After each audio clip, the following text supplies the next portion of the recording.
Okay, so now we're going to add the second part of our magnetic fastener, and we're going to add this to the front panel of our bag. Now I've already sew basted my foam onto the front panel, and my front panel was interfaced with woven interfacing. I'm going to use my pattern piece to find the mark that I need, and that's 4 3/8 inches from the bottom of our bag. So this measurement here is 4 3/8 inches. I've already got a bit carried away with myself, and I've already made the little marks as we did when we did the piece on the flap. And I'm going to use my craft knife to cut through both the foam and my exterior fabric. I usually just lift it up and push the blade of my knife through to make sure that I've actually gone through all of the layers. Now you can add a little bit of fray check on the front if you want to. I generally don't. Then I'm going to push the prongs of my fastener through those holes on the front of my bag. And in exactly the same way as we did before, I'm going to add a little bit of extra faux leather. I think I've already cut the holes in that. Yes, I have. Just a little bit of extra, just to give it that bit of extra stabilizer.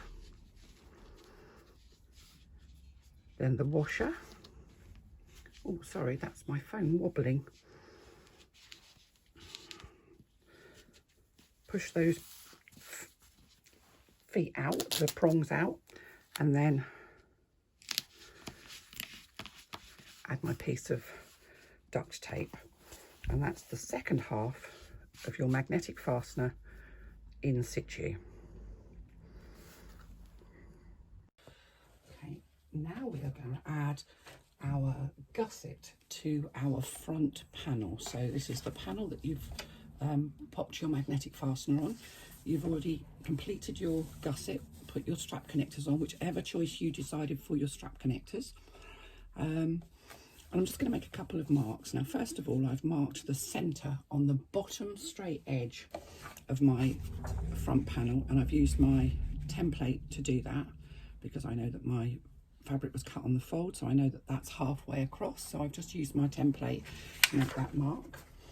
I've also made marks on both sides on the centre of that base panel on my gusset. Now I'm going to match up, oops, daisy caught on there, match up those centre marks with my exterior, my front panel right side, and my base and my gusset right sides together. And I'm just going to match up those centre marks and pop in a couple of clips. So I'm just literally just putting 3 or 4 clips along the bottom there, just to make sure that that's nice and secure. Then I'm going to take the top end of my gusset and I'm going to clip it to the top, sort of straight edge if you like, matching that top corner of the gusset with the top corner of my front panel. And I'm just going to pop in a few clips. I'm not clipping all the way around at the moment, just those few clips. I'm going to do exactly the same on the other side, matching the top corner with the top corner. Again, right sides together. Make sure your gusset's not all twisted though as you do this, because otherwise nothing's going to fit. And I'm just popping in a few clips down the side. So now we're attached at the top and we're attached at the bottom. Now we have these curves to manage. Now, if you've come from a dressmaking background, you will find that these curves, what we're going to do is we're going to ease them in. So I'm just going to go a little way along and use as many clips as you feel you need. This is not a time for being kind of frugal with your clipping. And you're going to ease those curves in. This will fit. Now, I do this strange thing where I do this wiggly thing and I kind of wiggle my fabrics to get them so that they're sitting together. I don't know if that's actually if the wiggling has a technical term, but that's what I do. Don't like those big clips. Let's use the little ones. Making sure that the edges match perfectly.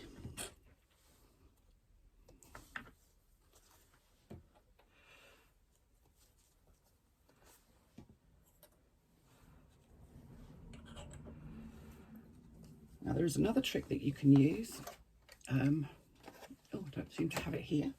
A lot of people like to use a stapler to staple these in place. So they'll staple the two panels together. But if you're going to use a stapler, make sure you use it within the seam allowance, and you will need to remove the staples. So do be careful if you do that. I'm going to do exactly the same on the other side, matching the side of my gusset with the side of my front panel. Very slowly, lots and lots of clips to ensure that it fits, and it will fit. If you find it doesn't fit, you think, oh no, you sometimes might end up with a sort of a bulge in the corner.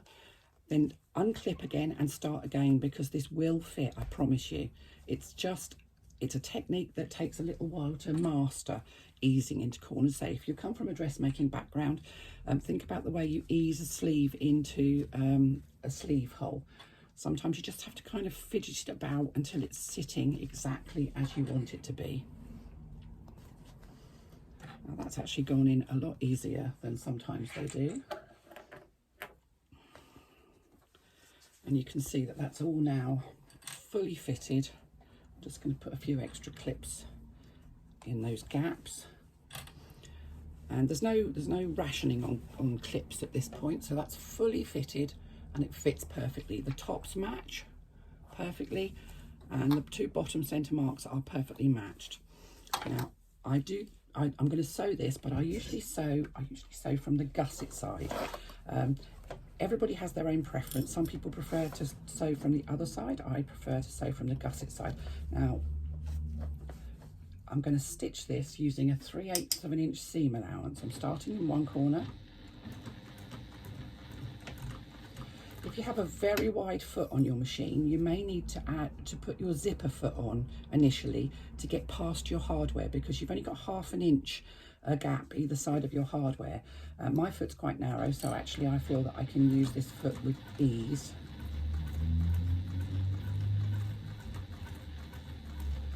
And I'm going to stitch all the way around the outside using a 3/8 of an inch seam allowance. Just taking your clips off as you go, take it slowly. And don't forget that you are in charge of this. You can manipulate your bag. It will come back. You've got foam in it, so it will come back to shape. And you can press it if you get any creases, so don't worry. What's important is that you keep those two panels where they need to be so that they don't slip or slide. Otherwise, your bag will end up with a queer shape. Now, as I get towards those curves, I'm just going to flatten out my foam and my gusset panel. Come round that curve. Oh, I've got an itch. I've got a bit of thread there that's going to annoy me.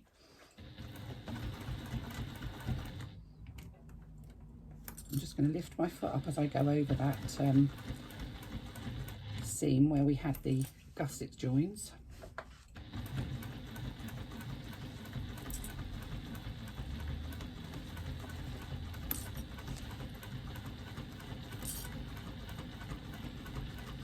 And I've shortened my stitch length back down to about 3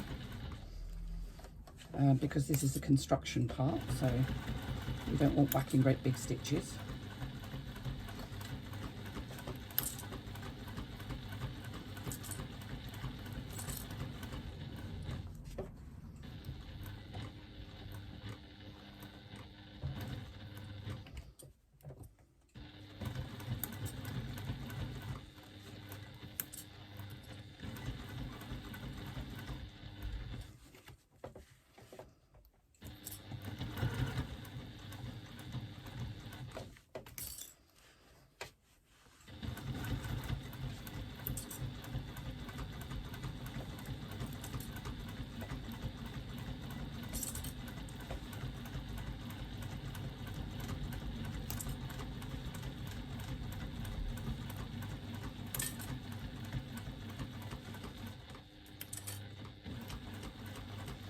Now, if you do need to use a zipper foot to go past your hardware, what I would suggest you do is just stitch down till you're just past the hardware, do a couple of back stitches, do the same on the other side, and then put your regular foot on, because your regular foot will make it much more accurate doing the rest of the stitching. So just use your zipper foot until you're just past your hardware and you can put your regular foot on. So there we have the first part of our bag constructed, and now we're going to do that old thing that we started with before, is we're going to remove the stitching, the base stitching from our foam to trim out our foam on both sides. So we're trimming out the foam on the gusset and also on the front panel. Now, I'm not going to have you sit and watch me struggle with my seam ripper, because I can't find a sharp seam ripper. You know how to do this, so I will come back to you once I've done that. Okay, I've managed to get all my foam out and seam rip that one with great ease, actually. That's typical. I don't seem to be able to do it when I've got the camera on me, though. So I'm just going to make sure that I've got those very last bits of foam out of the seams. And you can see your bag starting to take shape now, so you can see what shape it's going to be when it's finished. And this is the bit where it gets quite exciting.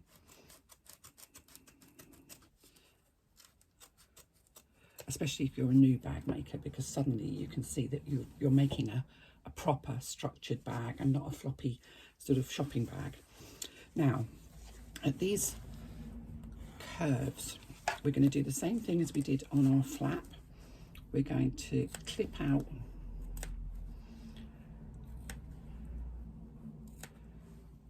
some of the fabric to allow those curves to sit nicely when we turn them the other way round.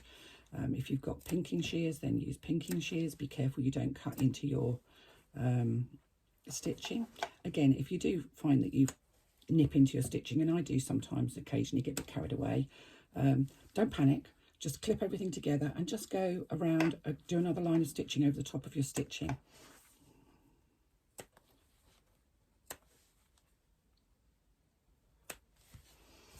And we'll do the same on the other side, just around the curves. You don't need to do anything to the straight pieces.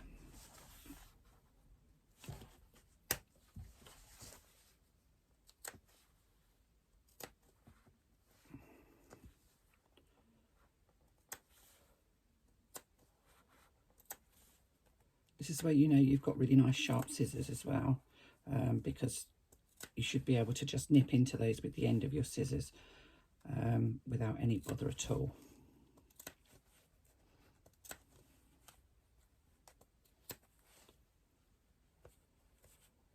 Just pull out those little bits there. There we go. More of that fabric confetti. Now the exciting bit. You can turn your bag through. Use your finger to push out those curves, and you can see that we've started to get what looks like a proper bag. So that's the front part of your bag. If I just come out the other part. I'm not obviously doing anything there, but you can see here that what's going to happen is your flap is going to come over, and you can kind of get an idea for how this is going to all look once it's put together. Your flap is going to come over and you're going to have yourself a nice little saddlebag style. Now my fabric is quite busy, so you actually can't see particularly well, but that's where we're going. So what we're going to do now is I'll take this to the ironing board, and I'm just going to press. I just fold those seams on the sides and press them.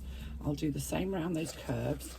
I won't use the iron on the bottom because I've got faux leather. What I'll do on the bottom is I will press that, push that out of the way and press on the front, but then I tend to stick in a few clips just to kind of wait until that's sealed down, until it's kind of sat in a nice seam, or I'll use a tailor's clapper on top. But if you're using faux leather on your base, please be careful with heat on the faux leather because it will stretch.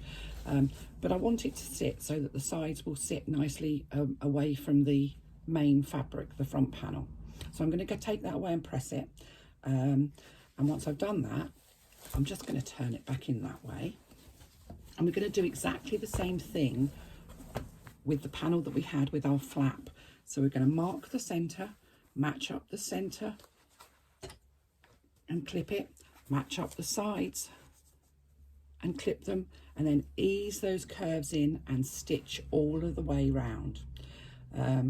So you're just repeating the same thing. Be careful you don't have your flap in the way. Have the flap sticking out the top. That's not going to be a problem. So matching up those top corners and easing your curves in. So I'll come back to you once we've got that back piece on. You don't need to see me do the same thing again as I've already done, because I've already done it once.